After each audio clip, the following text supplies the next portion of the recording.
Inilabas na ng DepEd ang pinakahihintay ng karamihan ngayon.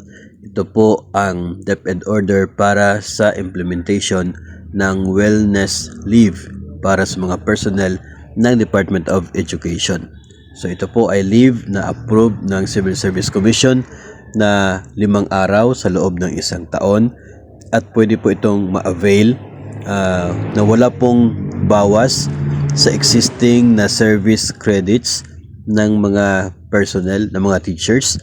Ito po ay 3 days succeeding yung pwede, tuloy-tuloy yung 3 days, yung remaining 2 days ay sa susunod na naman i-avail, o kaya ay 1 day at a time, pwede po na gamitin sa loob ng 1 taon.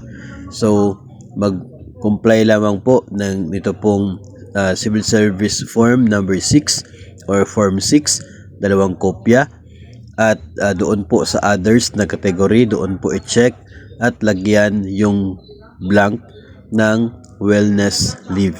So ganun lamang po, katulad pa rin po, no, doon sa pag-file ng sick leave po ninyo, pero dito ay wellness leave lang. Ang pagkakaiba din po nito ay dapat 5 araw bago ang inyo pong pag-leave ay nakapag-apply na, nakapag-file na ng inyo pong wellness leave. Pero may exemption po yan dahil in case of emergency ay pwede naman po na magiging parang sick leave yung pag-apply.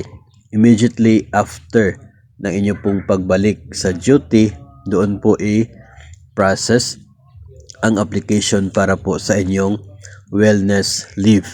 So ganyan po. Ito po ay 5 araw bawat taon, hindi po siya cumulative, so hindi po madadagdag sa susunod na taon yung unused na leave para sa taong 2026, no? So dapat ubusin po ninyo ngayong 2026 dahil panibagong 5 araw na naman yung ibibigay para sa 2027. Kung 4 lang ang magagamit sa 2026, hindi na pwedeng gamitin yung isa pagdating ng 2027. Hindi rin po convertible to cash ito pong wellness leave na ito.